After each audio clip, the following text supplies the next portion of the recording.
దేవునికి స్తోత్రం. హల్లెలూయా. మన ప్రభువును, మన ప్రియాతి ప్రియమైన రక్షకుడైనటువంటి ఏకైక నిజ రక్షకుడైనటువంటి యేసుక్రీస్తు నామములో మీ అందరికీ ప్రత్యేకమైనటువంటి వందనాలు తెలియజేస్తున్నాను. దేవుని స్తోత్రం. హల్లెలూయా, హల్లెలూయా. శాంతి టీవీలో ఆయన హెచ్చవలసి ఉన్నది, హీ మస్ట్ ఇంక్రీజ్ అనేటువంటి కార్యక్రమం ద్వారా, అనుదిన కార్యక్రమం ద్వారా మిమ్మల్ని కలుసుకోవడానికి దేవుడు నాకు ఇచ్చినటువంటి మంచి అవకాశాన్ని బట్టి నేను దేవుని స్తుతిస్తున్నాను. కొంతమంది ఫోన్ కాల్స్ చేస్తున్నారు, వాళ్ళ ప్రార్థన మనవులు తెలియజేస్తున్నారు. వారందరిని బట్టి నేను ప్రభు నామాన్ని మయంపరుస్తున్నాను.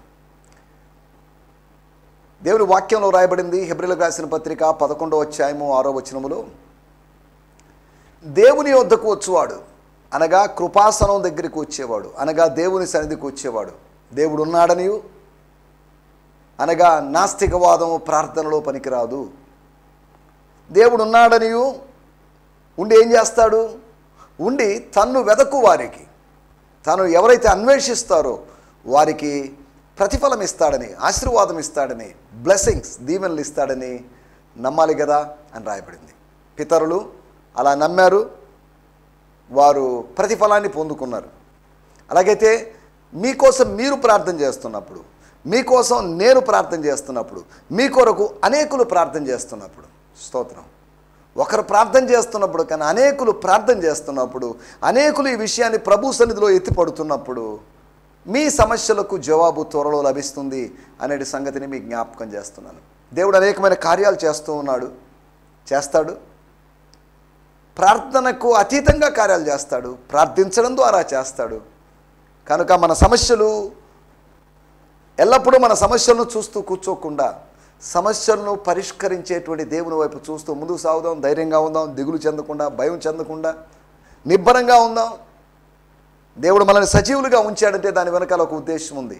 ఈ సమస్యలన్నింటినీ మనం అధిగమించగలం, ఈ సమస్యల ప్రాకారాన్ని మనం దాటిపోగలము, ఈ సమస్యల ప్రాకారాన్ని మనం ఎక్కిపోగలం. అవసరమైతే ఎరికో గోడలు కూల్చబడినట్లుగా ఈ సమస్యలను మన ప్రార్థన ద్వారా, ఉపవాసం ద్వారా, దేవుని సన్నిధిలో గడపడం ద్వారా, దేవుని అడగడం ద్వారా మనం వీటిని అదృశ్యం చేసుకోవచ్చు అనే సంగతిని మీకు గుర్తు చేస్తున్నాను. స్తోత్రం. హల్లెలూయా.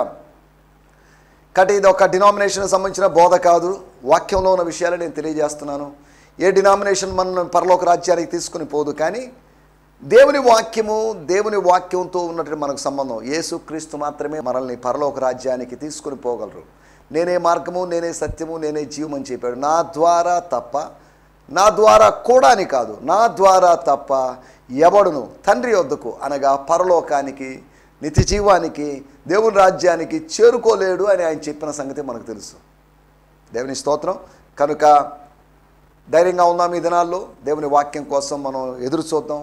దేవుని వాక్యము వర్షపు జలులాగా, దేవుని వాక్యము మంచులాగా, పచ్చిక మీద ఉన్నటి మంచులాగా, ఏ విధంగా ఎండిపోయిన భూమికి వర్షం ఏ విధంగా ఉపకారం చేస్తుందో, అలాగా ఎండిపోయిన మన ఆత్మకి, పచ్చదనం లేనటువంటి మన ఆత్మకి దేవుని వాక్య జలాలు, దేవుని వాక్యపు వర్షం, దేవుని వాక్యపు మంచు మనకు పచ్చదనాన్ని, చిగురును, లేకపోతే గ్రోత్ని, అభివృద్ధిని మనకు అనుగ్రహిస్తాయనే సంగతిని మనం జ్ఞాపకం చేసుకోవాలి. దేవుని స్తోత్రం. రండి, ఈ సమయంలో మనం దేవుని వాక్యాన్ని విందాం. గత ఎపిసోడ్లో నేను లోకానికి వెలుగును అని చెప్పినటువంటి యేసు ప్రభు యొక్క స్టేట్మెంట్ని మనం ఆలోచించాం మనం దాని గురించి. ఆ స్త్రీకి సమరయ స్త్రీ లాంటి స్త్రీ, సమరయ స్త్రీ అనడం లేదు నేను, సమరయ స్త్రీ లాంటి స్త్రీ, బహుశా ఆమె పరిసయ్య స్త్రీ అయి ఉండకపోవచ్చు, లేకపోతే శాస్త్రులకు సంబంధించిన స్త్రీ అయి ఉండకపోవచ్చు, బహుశా సద్దూకైల వర్గానికి సంబంధించిన స్త్రీ అయి ఉండొచ్చు, లేదు అంటే అన్యజనురాలైన స్త్రీ కావచ్చు. ఏదేమైనప్పటికీ, ఏ స్త్రీ అయినప్పటికీ కూడా ఆమెకు స్వాతంత్ర్యాన్ని యేసు ప్రభు ప్రకటించాడు. స్త్రీకి స్వాతంత్ర్యం కావాలి. స్త్రీకి మాత్రమే కాదు, పురుషునికి కూడా స్వాతంత్ర్యం కావాలి. Every one needs freedom or liberty in the spirit. ప్రతి వానికి ఆత్మలో స్వాతంత్రం కావాలి, స్వతంత్రులుగా ఉండబడేటువంటి అనుభవం కావాలి. దేవునికి స్తోత్రం. గత ఎపిసోడ్లో మనం ఆలోచించిన మాట, యేసు ప్రభు మనకు లోకానికి వెలుగై ఉన్నాడు. ఒకటి, ఆయన గొప్ప వెలుగై ఉన్నాడు, అన్యజనుల గలిలయలో వెలుగుగా ఉన్నాడు. అరుణోదయ దర్శనం, లేకపోతే వెలుగు ఉదయించింది అని చెప్పబడింది. రెండవదిగా ఆయన నిజమైన వెలుగు, ఆయన అందరికీ నిజమైన వెలుగు లోకములోకి వస్తూ ఆయన అనేకులను లేదా కొందరిని ఆయన వెలిగిస్తున్నాడు. మూడవది ఆయన ఆశ్చర్యకరమైన వెలుగు అని, పాపంలో నుంచి, చీకట్లోంచి, శాపంలోంచి ఎవరైతే దాటుకుంటారో, ఎవరైతే బయటకు వస్తారో వారు ఆశ్చర్యకరమైనటువంటి మార్వలస్ లైట్లో ఉంటారు అనే దాని గురించి మనం గత ఎపిసోడ్లో మాట్లాడుకున్నాం. అంతేకాకుండా యేసు ప్రభు వెలుగు అంటున్నప్పుడు నాలుగవదిగా మనం ఆలోచించిన విషయం ఏంటంటే ఆయన సత్యమైనటువంటి వెలుగై ఉన్నాడు. He is a true light, he is a great light. అంతేకాకుండా he is a perfect light, he is a marvellous light. అంతేకాకుండా హీఈస్ అ ట్రూ లైట్ అనేటువంటి విషయాలు, 4 విషయాలు వెలుగును గురించిన విషయాలు మనం ఆలోచించాం. వెలుగును గురించిన విషయాలు అంటే ఏదో ఒక కాంతి పుంజం గురించో కాంతి కిరణం గురించో కదా మనం మాట్లాడుకుంది యేసు అనేటువంటి వ్యక్తిని గురించి. సత్యము అంటున్నప్పుడు సమాచారాన్ని గురించి కాదు మనం మాట్లాడుకునేది. సత్యము అంటున్నప్పుడు ఒక వ్యక్తి గురించి మాట్లాడుకుంటున్నాం. వెలుగు అంటున్నప్పుడు ఒక వ్యక్తి గురించి మనం మాట్లాడుకుంటున్నాం. ఆ వ్యక్తి ఎవరో కాదు, మనల్ని రక్షించి మన కొరకు ప్రాణం పెట్టి తిరిగి లేచి త్వరగా మన కొరకు రాబోతున్నటువంటి నజరేయుడైన యేసు క్రీస్తు అనేటువంటి సంగతిని గుర్తు చేస్తున్నాం. దేవుని స్తోత్రం, హల్లెలూయా. ఈ సమయంలో కళ్ళు మూసుకోండి, తలలోంచండి, కళ్ళు మూసుకోండి, చిన్న ప్రార్థన చేసుకుందాం. ఎందుకోసం అంటే దేవుని నడిపింపు కోసం. దేవా మాతో మాట్లాడు అని మనం ప్రార్థిస్తూ, మీరు నేను వాక్యం వింటున్న మీరు, వాక్యం చెబుతున్న నేను కూడా ఇలాగే ప్రార్థిస్తున్నాను. నాతో మాట్లాడు ప్రభువా, నాతో మాట్లాడు. Speak with me lord. నీవు నాతో మాట్లాడితే ఆ మాటలు నీ ప్రజలకు నేను చెప్పగలను. నీవు నాకు వచనం ఇస్తే దాన్ని ప్రవచనంగా వాళ్ళకి చెప్పగలను. నీ మాటలు నాకు కావాలి, నువ్వు నాతో మాట్లాడాలని నేను ప్రార్థిస్తూ ఉంటాను. ప్రతి ప్రసంగికుడు కూడా అలాగే చేస్తుంటాడు. దయచేసి తలలోంచండి, కళ్ళు మూసుకోండి, చిన్న ప్రార్థన చేసుకుందాం. పరిశుద్ధమైన మా దేవా, మీరు మాకిచ్చిన మంచి దినము కొరకై మీకు వందనం చేస్తున్నాం. ఈ దినం నాయన ఎవరైనా మా ప్రియులు ఎవరైనా వ్యాపారాలు, ఏదైనా కొత్త వెంచర్స్ లేకపోతే కొత్త ప్రాజెక్ట్స్ స్టార్ట్ చేస్తున్నట్లయితే వారి కొరకు ప్రత్యేకంగా ప్రార్థన చేస్తున్నాం. ఎవరైనా కొత్తగా హౌస్ షిఫ్ట్ చేస్తున్న వాళ్ళు, లేకపోతే హౌస్ యొక్క డెడికేషన్ చేస్తున్న వాళ్ళు, ఇటువంటి వాళ్ళు ఉన్నట్లయితే వీరి కొరకు మేము ప్రత్యేకంగా ప్రార్థన చేస్తున్నాం. యేసు ప్రభువా, వారికి ఇప్పటి వరకు మీరు సహాయం చేశారు, ఇక ముందు కూడా సహాయం చేయండి. మరి ముఖ్యంగా ఆయన ఈ సమయంలో ఆర్థికంగా నలిగిపోతున్న వారికి, ఫైనాన్షియల్ ప్రాబ్లమ్స్లో ఉన్న వారికి, అప్పుల్లో ఉన్న వారికి, అప్పులు ఎలా తీర్చాలి, నా ముందున్నటువంటి 5 లక్షలు, 10 లక్షలు, 20 లక్షలు, 30 లక్షలు, 40 లక్షలు ఎలా తీర్చాలని ఆలోచిస్తూ కుమిలిపోతున్న మా ప్రియుల కొరకు మేము ప్రార్థన చేస్తున్నాం. వారు లోన్స్ కోసం ఎదురు చూస్తున్నారు. వారు ఏదైనా ఇంకా ఈ అప్పు రుణభారం తీరడం కోసం వాళ్ళు ఎదురు చూస్తున్నారు. కనుక వారి జీవితాల్లో మీ కార్యం జరిగించమని అడుగుకుంటున్నాం ప్రభువా. దేవా మీకు వందనాలు, మీకు వందనం చేస్తున్నాం. మీకు అసాధ్యమైన కార్యం ఏది లేదు. మీ సన్నిధికి వచ్చాం కనుక మీరు ఉన్నారని వెదకుతున్న మాకు ప్రతి ఒక్కరికి ప్రతిఫలము ఖచ్చితంగా దయచేస్తారని విశ్వసించి మేము ప్రార్థిస్తున్నాం. అట్టి విశ్వాసాన్ని బట్టే, అట్టి విశ్వాసాన్ని కోల్పోకుండా ఈ ఉదయకాలం ప్రార్థిస్తుండగా మా ప్రియులు ఒక్కొక్కరిని మీ చేతిలో సమర్పిస్తూ సకల ఘనత మహిమ ప్రభావాలు మీకే ఆరోపిస్తూ మా ప్రభువును ప్రియరక్షకుడైనటువంటి యేసుక్రీస్తు నామములోనే ప్రార్థించగలుగుతున్నాం మా పరమ తండ్రి. ఆమేన్, ఆమేన్, ఆమేన్. దేవుని స్తోత్రం, మీ అందరికీ వందనాలు. ఈ సమయంలో మనం దేవుని వాక్యాన్ని ధ్యానించుకుందాం. దేవుని వాక్యం ధ్యానించుకునేటువంటి సమయం అయింది. అలర్ట్గా ఉందాం, శ్రద్ధగా ఉందాం, అటెన్షన్లో ఉందాం. స్తోత్రం. రిలాక్స్డ్గా ఉందాం, మెలకుగా ఉందాం. అదే సమయంలో మత్తును వదిలించుకుందాం, రిలాక్స్డ్గా ఉందాం. దేవుని వాక్యం నేరుగా మీ చెవుల గుండా మీ హృదయాల్లోకి విత్తబడాలి, చల్లబడాలి, లేదైతే నేరుగా అది ప్రవహించాలి, వెళ్ళాలి. స్తోత్రం, హల్లెలూయా. ఇది దేవుని వాక్యం. నేను దేవుని సేవకుడిని, మీరు దేవుని బిడ్డలు కనుక దేవుని మనల్ని కలుపుతూ దేవుని ఆత్మ కార్యాలు చేస్తూ ఉంటాడు. 7 దీపస్తంభముల మధ్య సంచరించిన వాడు మీకు నాకు మధ్యలో, ప్రసంగికునికి శ్రోతలకి మధ్యలో కార్యం చేస్తాడు అనే సంగతిని గుర్తు చేస్తూ దేవుని స్తోత్రం. యోహాను సువార్త 8వ అధ్యాయము 11వ వచనము. Gospel according to John 8th chapter 11th verse. ఆమె లేదు ప్రభువా అనెను. అందుకు యేసు, నేనును నీకు శిక్ష విధింపను, నీవు వెళ్ళి ఇక పాపము చేయకుమని ఆమెతో చెప్పెను.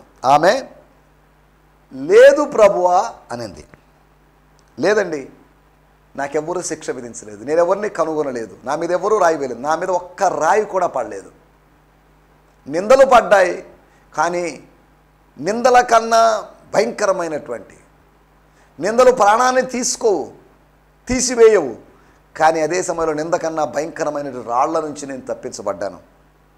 నా మీద ఎవరు రాయి వేయలేదు. స్తోత్రం అని చెప్పి అందుకు యేసు ఈ మాట చెప్పంగానే సంతోషపడిన యేసు, సంతృప్తి చెందినటువంటి యేసు చెప్పినట్టు మాట, నేనును నీకు శిక్ష విధింపను. స్తోత్రం, హల్లెలూయా. నీవు వెళ్ళి ఇక పాపము చేయకు, నీవు వెళ్ళు, యు గో. ఇక్కడే ఆగొద్దు ఇక. స్తోత్రం. ఇక్కడే నిలిచిపోవద్దు, వెళ్ళిపో, యు గో. స్తోత్రం. నువ్వు స్వతంత్రాలు ఇక, యు గో. స్తోత్రం. ధర్మశాస్త్ర సంబంధమైన శిక్ష నీకు లేదు, యు గో, వెళ్ళు. స్తోత్రం. ఒక విశ్వాసిని, ఒక స్త్రీని దేవుడు వెళ్ళమని చెప్తున్నాడు. ఒక సేవకుడిని కూడా ఈ ఉదయకాలంలో నీవు వెళ్ళు అని చెప్తున్నాడు. గో, వెళ్ళండి. గ్రామాలకు వెళ్ళండి, పట్టణాలకు వెళ్ళండి, వ్యక్తుల దగ్గరికి వెళ్ళండి, ఎవరు చేరుకోలేని వారి దగ్గరికి వెళ్ళండి. గో. స్తోత్రం. Go and spell gospel. వెళ్ళండి, చెప్పండి, అది సువార్త. గో. ఆ స్త్రీతో చెప్తున్నాడు, వెళ్ళి సాక్ష్యం చెప్పు. నేను చచ్చిపోవాల్సిన దాన్ని, దేవుడు నన్ను, యేసు ప్రభు నన్ను కాపాడాడు అని సాక్ష్యం చెప్పమని కాదు, నువ్వు వెళ్ళు. వెళ్ళి ఇక మీదట నువ్వు సాక్ష్యం చెప్పినా ఒకటే, చెప్పకపోయినా ఒకటే, కానీ పరిశుద్ధంగా జీవించడం ప్రాముఖ్యం. అంటే సాక్ష్యం చెప్పొద్దని కాదు. యేసు ప్రభు చెప్తున్నట్టు మాటలు నేను చదువుతున్నాను. బ్రయాన్ సిమ్మన్స్ గారి తర్జుమాలో నుంచి, యోహాను సువార్త 8వ అధ్యాయం, మన మూల వాక్యము, gospel according to John 8th chapter verse 11. స్తోత్రం, హల్లెలూయా. దయచేసి జాగ్రత్తగా వినండి. Looking around she replied. చుట్టుపక్కల చూసి ఆమె రిప్లై ఇచ్చింది, జవాబు ఇచ్చింది, I see no one Lord. ప్రభువా, నెవ్వరిని చూడలేకపోయాను, ఎవరు లేరు ఇక్కడ. Jesus said, then I certainly don't condemn you either. Go and from now on be free from a life of sin. Go. దేవుని స్తోత్రం, హల్లెలూయా. వెళ్ళు, వెళ్ళు, వేళ్ళు అనేటువంటి 2 అక్షరాలు, జీఓ, గో అనేటువంటి 2 అక్షరాలు. స్తోత్రం. జీవో అంటున్నప్పుడు ఎంప్లాయీస్ లేకపోతే ఉద్యోగస్తులైన వాళ్ళు, జీవో అంటే గవర్నమెంట్ ఆర్డర్. ఇక్కడ గవర్నమెంట్ ఆర్డర్ కాదు, ఒకవేళ అది గవర్నమెంట్ ఆర్డర్ కూడా, పరలోకపు గవర్నమెంట్ యొక్క ఆర్డర్, పరలోకపు గవర్నమెంట్లో అత్యున్నత స్థానంలో ఉన్నటువంటి యేసు ప్రభు యొక్క ఆర్డర్. గో, గాడ్స్ ఆర్డర్, లేకపోతే గాడ్స్ సన్స్ ఆర్డర్. దేవుని స్తోత్రం. గో అని చెప్పేటువంటి మాటను మనం, నువ్వు వెళ్ళు. వెళ్ళలేకపోతున్నావేమో, సంఖ్యలు తెగిపోయినాయి, ఇక వెళ్ళొచ్చు. కట్లు తెగాయి, ఇక మీదట వెళ్ళొచ్చు. యోహాను సువార్త 11వ అధ్యాయంలో 44వ వచనంలో, వాని కట్లు విప్పి వాన్ని పోనీయండి. వాడి కట్లతో ఎక్కువ దూరం నడవలేడు, కానీ కట్లు విప్పితే ఎక్కువ దూరం నడవగలడు. యోహాను సువార్త 5వ అధ్యాయము, స్తోత్రం, అక్కడ రాయబడిన మాట 9వ వచనం, వెంటనే వాడు స్వస్థత నొంది తన పరుపెత్తుకొని నడిచెను. వెళ్ళమని చెప్పాడు, నీ పరుపెత్తుకొని నడవమని చెప్పాడు. యోహాను సువార్త 5వ అధ్యాయంలో అతనికి రోగము నుంచి స్వాతంత్ర్యం కలిగింది. యోహాను సువార్త 11వ అధ్యాయంలో అతనికి మరణము నుండి స్వాతంత్ర్యం కలిగింది. గుర్తుపెట్టుకోండి, యేసు ప్రభు గో అంటున్నప్పుడల్లా, గో అని ప్రకటిస్తున్నప్పుడల్లా, గో అని డిక్లేర్ చేస్తున్నప్పుడల్లా, గో అని దృఢీకరణగా చెప్తున్నప్పుడల్లా, గో అని ప్రొక్లైమ్ చేస్తున్నప్పుడల్లా మనకు స్వాతంత్ర్యం ఉంది. స్వాతంత్ర్యానికి సంబంధించిన మాటే కానీ బానిసత్వానికి సంబంధించిన మాట కాదు. గో అనేటువంటి మాటను మనం జ్ఞాపకం చేసుకోవాలి. దేవుని స్తోత్రం, హల్లెలూయా. ఈ సమయంలో మనం ఇక్కడ ఆలోచిస్తున్న మాట స్వాతంత్ర్యం. మన టైటిల్ ఫ్రీడమ్. స్వాతంత్ర దినోత్సవం కాదు, స్వాతంత్ర్యం. ఒక విధంగా చెప్పాలంటే ఆ స్త్రీకి ఆ రోజు స్వాతంత్ర్య దినం. తన ఆత్మకు స్వాతంత్ర్యం, తన జీవితానికి స్వాతంత్ర్యం లభించిన రోజు అని మనం అర్థం చేసుకోవాలి. ఆమెకు స్వాతంత్ర్యం ఎందులోంచి, వేటిలోంచి దొరికింది? 4 విషయాల్లోంచి ఆమెకు దొరికినటువంటి స్వాతంత్ర్యాన్ని మీకు గుర్తు చేయాలని ఆశిస్తున్నాను. From 4 things she got liberation or deliverance or liberty. దేవుని స్తోత్రం. ఆ 4 విషయాలను కొద్దిగా జాగ్రత్తగా ఆలోచిద్దాం. మొట్టమొదటి మాట యోహాను సువార్త 8వ అధ్యాయము 9వ వచనము, మరలా వంగి నేల మీద వ్రాయుచుండెను. స్తోత్రం, హల్లెలూయా. తర్వాత వారు ఆ మాట విని పెద్దవారు మొదలుకొని చిన్నవారి వరకు ఒకని వెంట ఒకడు బయటికి వెళ్ళిరి. గెట్ అవుట్ అనలేదు యేసు ప్రభు, కానీ వాళ్ళు వెళ్ళిపోయారు. ఈమెతో గో అన్నప్పుడు ఏమి వెళ్ళింది. వాళ్ళకి గో అని చెప్పకుండానే వాళ్ళు వెళ్ళారు. ఈమె వెళ్ళడానికి వాళ్ళు వెళ్ళడానికి తేడా ఉంది. వాళ్ళు ఒక టీమ్గా వెళ్ళారు, ఈమె సింగిల్గా వెళ్ళింది. వాళ్ళు ఆవేశంతో ఉద్రేకంతో వెళ్ళిపోయారు, ఈమె ఆనందంతో, ఆత్మ నెమ్మదితో, ఆత్మలో విశ్రాంతితో వెళ్ళిపోయింది. దేవుని స్తోత్రం. మొట్టమొదటి విషయం మనం ఆలోచిస్తున్నాం, నేరారోపణ చేసిన వారి నుండి ఆమెకు స్వాతంత్రం. She got liberty from the accusers. నీ మీద నిందలు వేస్తున్న వారి దగ్గర నుంచి నీకు స్వాతంత్రం కావాలి. నీ మీద నిందలు వేస్తున్న వాళ్ళు ఉన్నారు. మనం చెప్పుకునేటువంటి మాటే, నిందలు వేస్తున్నప్పుడు, అవమానాలకు గురవుతున్నప్పుడు బాగా కాసే చెట్టు మీద రాయి వేస్తారు కదండి. అంటే దీని అర్థం, నీ మీద రాళ్ళు వేస్తున్నారంటే దాని అర్థం ఏంటంటే నువ్వు బాగా ఫలిస్తున్నావు అని అర్థం అని సమర్థిస్తూ వాళ్ళని కొద్దిగా ధైర్యపరుస్తాం మనం. స్తోత్రం, హల్లెలూయా. ఈ స్త్రీ ఫలించింది అని మనం చెప్పలేము. ఎవరెవరు రాళ్ళు వేసిందంటే ఫలించడాన్ని బట్టి కాదు. వాళ్ళు చెప్పినటువంటి, నేను ఇంతకుముందు చెప్పినటువంటి ఫలించే చెట్టు మీద రాయి వేస్తారు అనేటువంటి ఉదాహరణ ఈ విషయంలో అన్వయించలేము. స్తోత్రం. మనం ఆలోచిస్తున్నట్టు విషయం ఏంటంటే, అక్యూజర్స్ నుంచి, ఆరోపణలు చేస్తున్న వారి మీదకి, లేకపోతే అబద్ధ సాక్ష్యాలు పలుకుతున్నవారు, లేకపోతే విరోధముగా సాక్ష్యం పలుకుతున్న వారి దగ్గర నుంచి ఆమెకు స్వాతంత్రం దొరికింది. వాళ్ళందరి మధ్యలో ఉంది ఆమె. వాళ్ళందరి మధ్యలో, అనేక మంది పురుషుల మధ్యలో ఒక స్త్రీ నిలబడుకోనుంది. ఆ పురుషుల నుంచి, ఆ పురుష లేకపోతే ఘోరమైన చూపుల నుండి, ఆ పురుషుల యొక్క ఘోరమైన ఆలోచనల నుంచి, ఆ పురుషాధిక్య సమాజం నుంచి, ఆ పురుష ప్రపంచం నుంచి ఆమెకు స్వాతంత్రం దొరికింది అనేటువంటి విషయాన్ని, మొట్టమొదటి విషయాన్ని మీకు జ్ఞాపకం చేస్తున్నాను. ఆమె మీద నేరారోపణ చేసిన స్త్రీలు లేరని కాదు, స్త్రీలు కూడా నేరారోపణ చేస్తారు. ఎందుకంటే ఆనాటి ఆ యూదామత సాంప్రదాయం ప్రకారము తమ భర్తలు, తమ పురుషులు చెప్పిన దాన్ని ఆధారంగా చేసుకొని, ధర్మశాస్త్రం చెప్పిన దాన్ని ఆధారంగా చేసుకొని ఆమె మీద నిందలు వేసే అవకాశం ఉంది. మంచి చెడు విచారించకుండానే కొట్టేసాను, ఇంకా ఏం ఆలోచించొద్దు అని కూడా స్త్రీలు కూడా ప్రోత్సహించేట, వీళ్ళ వలన సమాజం ఇంకా పాడవుతుంది, యవన బిడ్డలు ఇంకా పాడవుతుందని చెప్పేటువంటి అవకాశాలు కూడా ఉన్నాయి. మొట్టమొదటి విషయం, you need a deliverance or freedom from your accusers. అపవాది నుంచి నీకు స్వాతంత్రం కావాలి. వాళ్ళందరికన్నా, ఈ అక్యూజర్స్ అందరికీ తండ్రి లాంటి వాడు. ఆరోపణలు చేసే వాళ్ళందరికీ ఆరంభకుడు, ఆరోపణలు చేసేవారికి తండ్రి లాంటి వాడు. అబద్ధములకు జనకుడు, అబద్ధములకు మాత్రమే కాదు, ఆరోపణలు కూడా, నేరారోపణలకు కూడా వాడు తండ్రి లాంటి వాడు. దేవుని స్తోత్రం, హల్లెలూయా.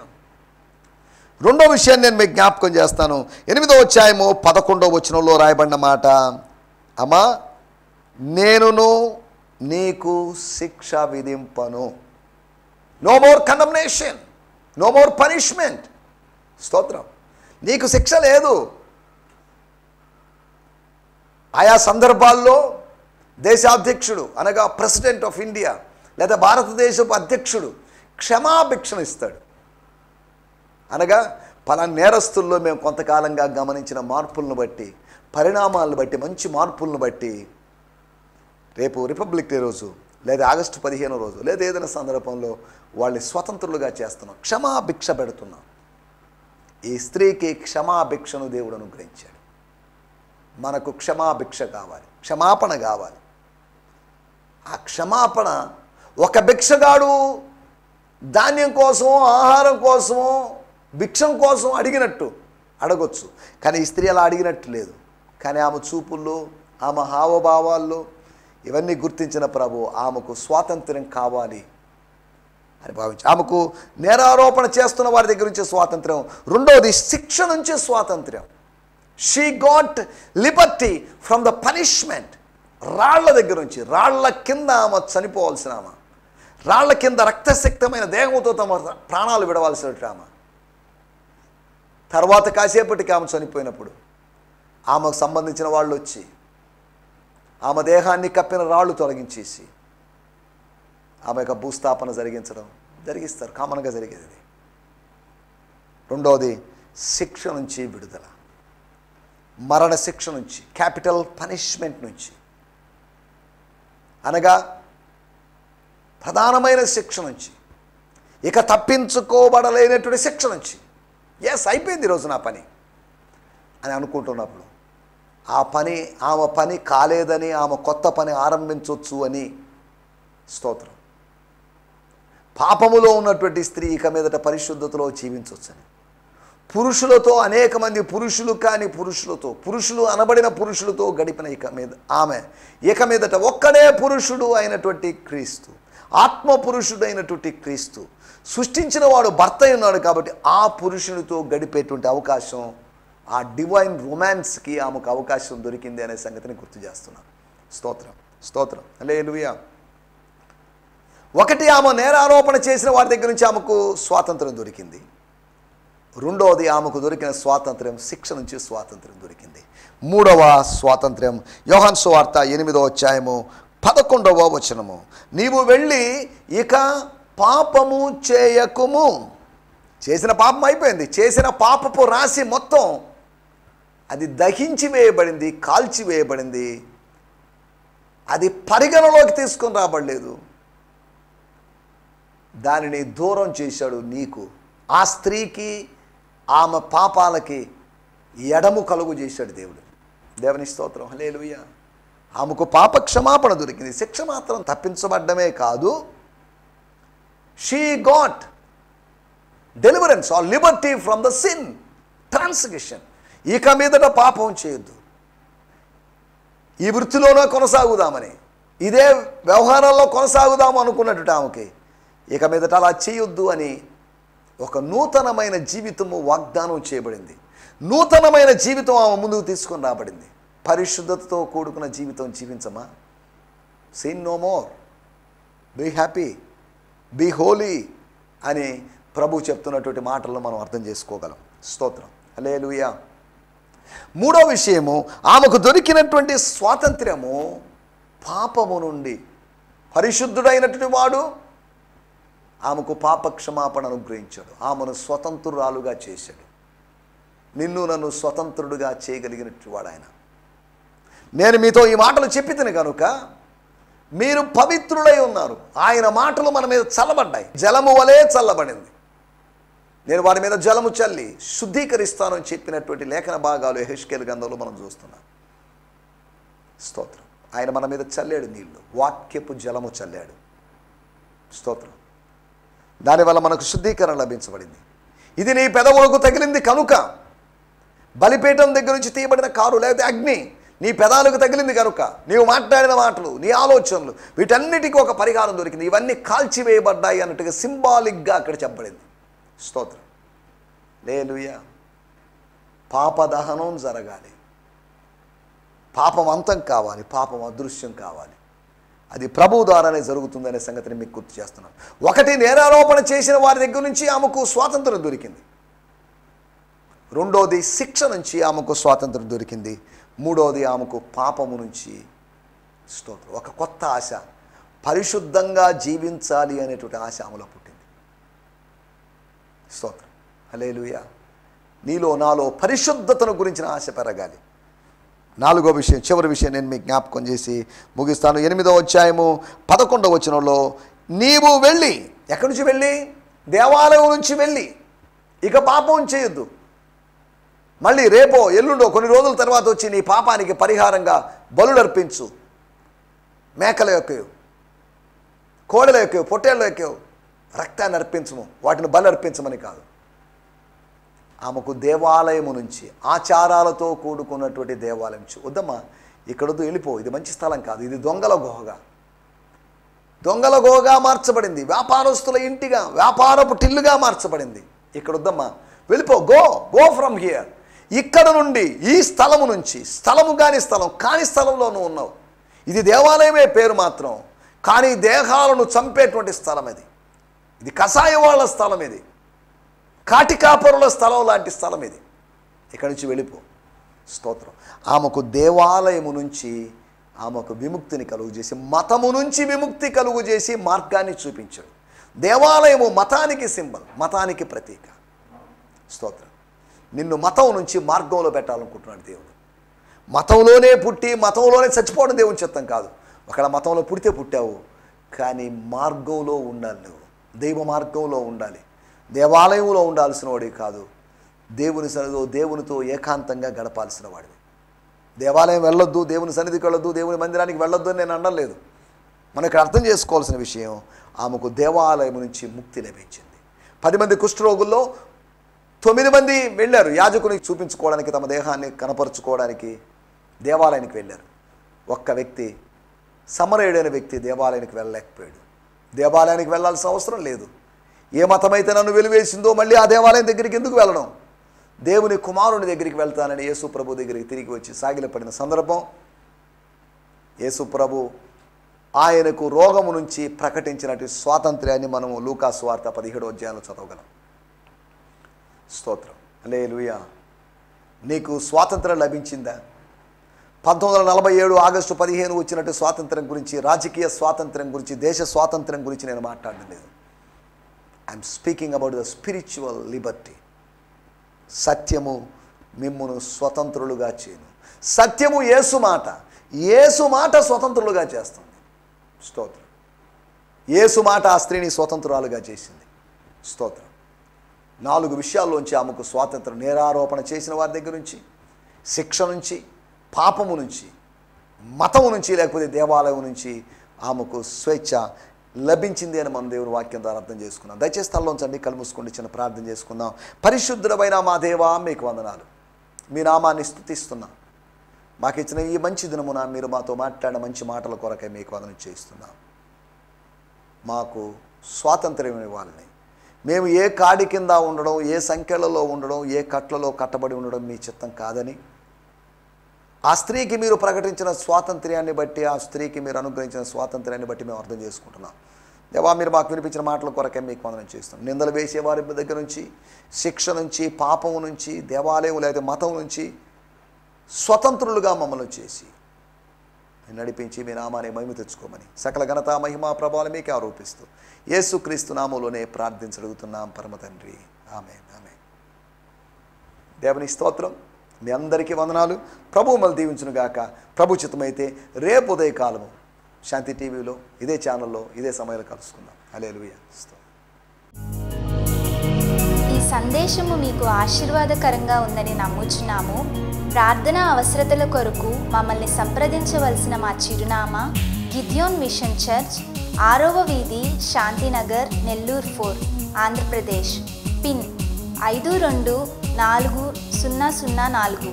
మా ఫోన్ నంబర్లు 7036443613 మరి ఒక నంబర్ 9392293010. మా ఈమెయిల్ ఐడి gfihmi2015@gmail.com. దేవుడు మిమ్మును ఆశీర్వదించునుగాక. ఆమేన్.